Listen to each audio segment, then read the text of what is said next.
Transfer chaos is heating up again, and this episode is packed with headline-grabbing drama. A Barca legend could be on the verge of a sensational move to the Premier League, while Inter Miami are reportedly eyeing a shock swoop for Casemiro. Over in North London, Roberto De Zerbi is being lined up for the Tottenham job, raising the big question, can the Italian actually rescue their collapsing season? Meanwhile, Real Madrid are circling and could snatch one of Chelsea's key players right from under their noses. It's a whirlwind of rumors, ambition, and bold decisions, and that's just the beginning. Tottenham's situation, though, is where things turn truly dramatic. Just 9 months after lifting the Europa League trophy, the club now finds itself staring down the very real threat of relegation. 1 point, that's all that separates them from the drop zone. This isn't some exaggerated fan nightmare, it's the brutal reality of the Premier League table in April. The instability has been relentless, with 2 managers already dismissed this season. Thomas Frank departed in February, and Igor Tudor followed soon after, failing to win any of his 5 matches in charge. Despite his tactical reputation, Tudor always felt like a temporary fix, and predictably, that fix didn't hold. Now, Tottenham are moving quickly to change the narrative, entering talks with Roberto De Zerbi. Reports suggest a 5-year contract is already on the table, an extraordinary commitment for a club that could realistically be playing championship football within weeks. On one level, the thinking is clear: Spurs want to break free from constant managerial turnover and signal a long-term project. A deal of that length sends a strong message to players, fans, and the wider market that stability is finally the goal. But there's another side to this gamble. Offering such a long contract to a manager who hasn't even overseen a single match with the squad feels like a massive leap of faith. This is a club that has been cycling through managers at an alarming rate, and now it's suddenly promising half a decade of trust. It raises a fair question: is this bold vision, or reckless optimism? De Zerbi himself had different plans not long ago. After leaving Marseille, he intended to wait until the summer, giving himself time to carefully choose his next project, complete a full preseason, and properly implement his philosophy. Something, however, has clearly changed.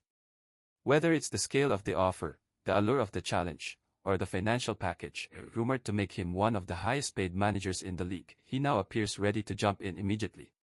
That decision comes with enormous pressure. De Zerbi is known for building intricate, system-driven teams that require time, patience, and intensive coaching on the training ground. But right now, time is the one thing he won't have. This isn't about long-term development or tactical experimentation, it's about survival. Grinding out results, picking up points by any means necessary, and dragging the club away from the brink. So why take such a risk? Because the reward could be transformative. If he succeeds in saving Tottenham and then reshapes the team in his image, he won't just be another manager, he'll be the man who rescued the club at its lowest point. That kind of legacy carries far more weight than simply taking over a stable side in the summer. Of course, there's a darker possibility. If the gamble fails, that 5-year contract could quickly become a symbol of poor judgment rather than long-term vision. Fans who are currently dreaming of structured football and a clear philosophy might soon be desperate for something much simpler, just results, no matter how they come. Tottenham are reportedly pushing to finalize the deal before the squad returns from international duty, a sign of just how urgent the situation has become. Every day without leadership only deepens the uncertainty inside the dressing room. From a purely competitive standpoint, the move makes sense. But from De Zerbi's perspective, it would be wise to read every clause of that contract carefully, especially the one that outlines how it might all end. At Spurs, lately, that's been the most frequently used section of any agreement. And while all eyes are on North London, Real Madrid are quietly assembling what looks like a major summer rebuild. This isn't shaping up to be a minor adjustment, it feels like the beginning of something much bigger.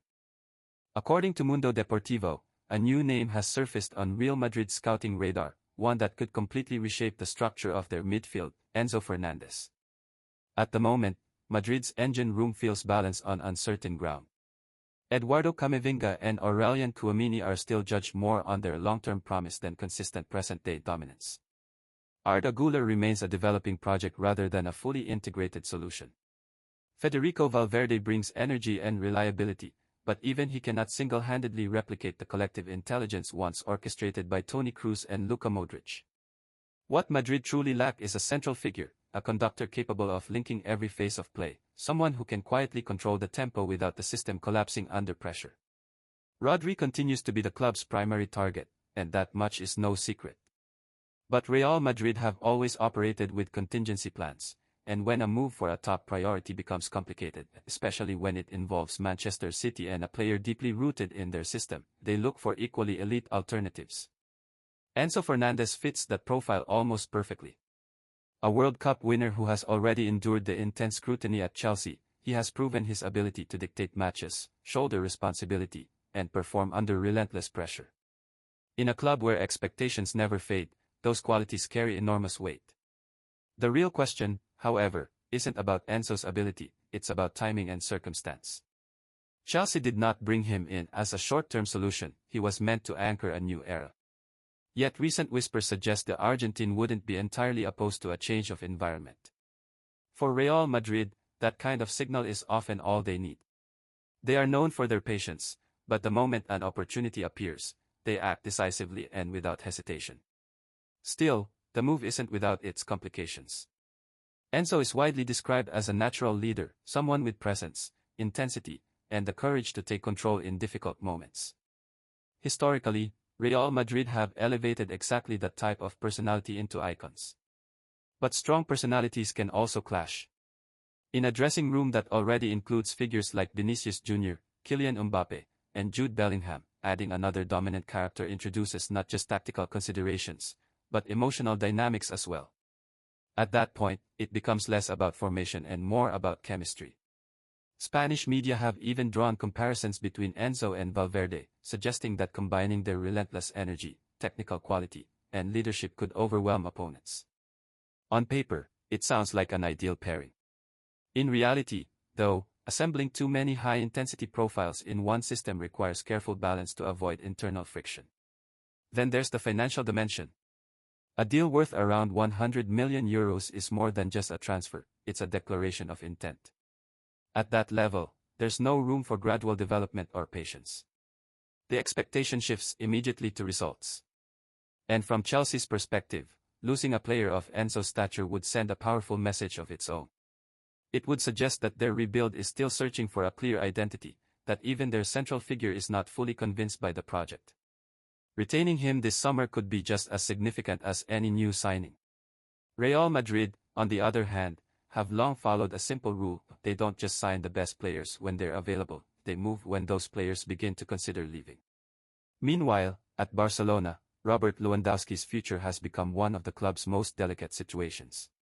His contract is approaching its final stretch, yet the conversation is far from a simple farewell. President Joan Laporta has made it clear he would like the Polish striker to stay for at least another season. It's a logical stance. Lewandowski arrived during a turbulent rebuilding phase, embraced the challenge, and continues to deliver at a high level, even if his minutes are now managed more carefully. However, football decisions are rarely driven by sentiment alone. Reports from Sport indicate that Barcelona are preparing a new one-year contract with a revised structure, lower base salary, supplemented by performance-related bonuses.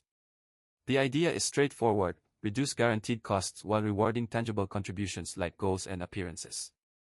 Considering Lewandowski currently earns over €400,000 per week, this adjustment reflects the club's financial reality as much as its sporting direction. This doesn't mean Barcelona no longer value him. Rather, they are shifting away from paying for past achievements and focusing on present output. The key factor now is clarity. Lewandowski needs to understand his role under Hansi Flick, whether he remains a central figure or gradually transitions into a more limited, veteran presence within the squad. Complicating matters further are the alternatives available to him. Several clubs are prepared to offer longer contracts, better financial terms, or both. Interest from Italy includes Juventus and AC Milan, while Turkish sides have presented highly lucrative proposals. In Major League Soccer, Chicago Fire have shown particularly strong intent. One option appears off the table, however, the Saudi route, which the player himself is not pursuing. Barcelona's offer, in comparison, is modest: a one-year extension, no guarantees beyond that, and a significant portion of earnings tied to performance. It's respectable, but not the most attractive package available. Ultimately, the decision may come down to status. Lewandowski is fully aware that internal discussions about his future are ongoing. Reduced playing time and growing competition make it clear that his place in the starting lineup is no longer automatic. The message from the club is subtle but unmistakable: they still value him, but they are actively searching for a new long-term number 9. In simple terms, respect remains, but security does not. That leaves Lewandowski with a pivotal choice. Does he prioritize financial reward, long-term status, or continuity in an environment he already understands? The answer may ultimately depend on Flick. If the manager offers a clear and convincing role, a renewal becomes likely. If not, Lewandowski may decide that waiting for certainty is no longer worth the risk. At the same time, another major shift is unfolding elsewhere. Casemiro and Manchester United are now officially heading in different directions, marking the end of a significant chapter for both player and club. Manchester United's decision regarding Casemiro is no longer a matter of speculation, it's effectively the closing of a chapter. The club invested £70 million to bring the Brazilian in from Real Madrid back in 2022, expecting leadership, intensity, and elite-level consistency in midfield. Now, less than a few seasons later, they are preparing to let that investment quietly fade away. United have already confirmed that he will leave once his contract expires, shutting down any lingering talk of a renewal. The brief media whispers about a possible extension were quickly dismissed internally. The message from the hierarchy is clear: there will be no sentimental decisions this time. This season has laid bare a harsh reality. The qualities that once defined Casemiro, his sharpness, physical dominance, and reliability, have noticeably declined. Criticism has intensified, and the gap between expectations and performances has become impossible to ignore. At this stage, both sides seem to understand that continuing the partnership would serve little purpose. Despite the downturn, Casemiro's resume still carries enormous weight. A player with his achievements will never lack suitors. Clubs in Saudi Arabia are prepared to offer lucrative deals, while several European sides are willing to bring him in as an experienced presence. However, the most intriguing development has come from across the Atlantic. Inter Miami have aggressively entered the race, with reports confirming direct talks and even an initial official offer already submitted. At first glance, the move might raise eyebrows. Why would a Major League Soccer club target a player coming off a difficult spell at Manchester United? The answer lies in a broader vision. For Inter Miami, this isn't just about strengthening the squad, it's about amplifying their global brand. The club is building a project centered on star power and international appeal. Adding a figure like Casemiro to a dressing room that already includes Lionel Messi and Luis Suarez would significantly boost their profile and commercial reach. It's a strategy designed to guarantee attention, ticket sales, and continued dominance in the MLS spotlight. From the player's perspective, the appeal of Miami goes beyond finances. While offers from Saudi Arabia may be more lucrative on paper, Inter Miami provide a different kind of attraction. The squad is competitive, meaning Casemiro would still play a meaningful role rather than simply serve as a marquee name. At the same time, lifestyle considerations, particularly for his family, are becoming increasingly important at this stage of his career. In many ways, the traditional retirement map of football is shifting, and Miami currently sits at the center of that transformation. Meanwhile, over in Barcelona, Ferran Torres finds himself in a very different kind of spotlight. Publicly, the club continues to express confidence in him, presenting the Spaniard as an integral part of their long-term project. Behind the scenes, though, the picture appears far less certain. Torres has endured a difficult run, going 11 consecutive matches without scoring, a worrying stretch for a forward at a club with Barcelona's expectations. Despite this, the coaching staff continue to highlight his tactical intelligence and movement off the ball. That patience, however, may not last indefinitely. Reports suggest that internal discussions are already taking place regarding his future. Barcelona are under pressure to generate funds and reshape their attacking options, and keeping a forward struggling for goals is becoming increasingly difficult to justify. As a result, potential buyers are beginning to circle. From England, interest is building. Arsenal and Manchester United are both reportedly monitoring the situation, though their motivations differ. United are said to view Torres as a potential squad option, adding depth in case of departures elsewhere in their attack. Arsenal, on the other hand, are believed to value his off-the-ball movement and positional flexibility, qualities they feel could integrate well into their system. Torres does have prior experience in the Premier League from his time at Manchester City, though his market value has dipped since then. If a return to England doesn't materialize, there is also interest closer to home. Atletico Madrid could emerge as a viable destination, particularly given Diego Simeone's preference for hard-working, tactically disciplined players. Torres' willingness to press, track back, and contribute defensively aligns well with Atletico's style, even if his finishing remains a concern. Ultimately, his future will likely come down to whether Barcelona continue to prioritize patience or decide that a reset is necessary. Right now, the balance between potential and production is tipping in an uncomfortable direction, and that tension is beginning to shape the next phase of his career. As the situation around Ferran Torres develops, a familiar layer of football bureaucracy begins to complicate matters. Atletico Madrid may be interested, but they are not exactly operating with unlimited financial flexibility. Instead of offering a straightforward cash deal, they are far more likely to propose complex swap arrangements, something Barcelona are in no position to entertain. The Catalans need immediate liquidity to reduce their wage bill and fund the signing of a reliable striker. Creative deals might sound clever on paper, but they don't solve the club's most urgent problem, cash flow. Torres remains under contract until 2027, which gives Barcelona some leverage. Internally, there's a clear intention to extract as much value as possible from any potential transfer. That's why the public messaging has been so supportive. The club continues to emphasize their trust in the player, but it increasingly feels like a strategic move to maintain or even inflate his market value. Meanwhile, Torres himself is left operating under intense pressure. Every performance now carries a dual purpose, helping the team in the short term while simultaneously serving as an audition for potential buyers. Whether he finishes the season strongly or continues his goal drought could significantly impact how this story ends, either forcing clubs to pay a premium or allowing them to negotiate a cut-price deal. It's a situation that mirrors the realities of big business. Public praise often coexists with private calculations, and long-term belief can quickly shift when financial priorities take over. For Torres, the coming months will be decisive, not just for his role at Barcelona, but for the trajectory of his career. Elsewhere, another familiar pattern is beginning to unfold. When a Premier League club starts slipping toward relegation, the market reacts instantly. Wolverhampton Wanderers appear destined for the drop, and as expected, their key players are already attracting attention. João Gomes looks set to be one of the first to move. Despite public reassurances from the club, the reality is hard to ignore.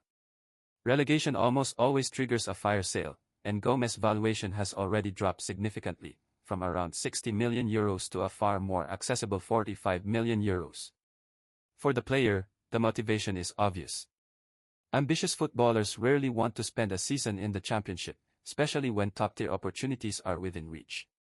A move away now would allow him to maintain his trajectory at the highest level while also securing a more lucrative contract. Naturally, interest from major clubs has followed. Manchester United and Liverpool have both been monitoring the situation. The United appear to be treating Gomes as a secondary option, someone they will pursue only if their primary targets prove unattainable. At the same time, competition is intensifying. Napoli, Chelsea, and Newcastle United have all entered the race, each driven by their own midfield concerns. Chelsea, for instance, are reassessing their structure amid uncertainty surrounding Enzo Fernandez, whose future at the club appears less stable than initially expected. Newcastle face a different kind of anxiety, with growing fears that Sandro Tonali could be tempted away, forcing them to prepare contingency plans. In modern football, it often takes just one unsettled player to trigger a chain reaction, with clubs across the league scrambling to reinforce their squads. Tottenham have also shown interest in Gomes, but their involvement comes with a major caveat. Their own Premier League status is far from secure, making it difficult to attract emerging talents. Convincing a player to join a club fighting relegation is never easy, especially when more stable options are available elsewhere. In many ways, this is the harsh cycle of the football economy. One club's decline becomes another's opportunity. While some teams struggle to stay afloat, others move quickly to capitalize, picking off valuable assets at reduced prices. The key question now is not whether João Gomes will leave, but where he will land, and how long it might take before the cycle begins again at his next destination.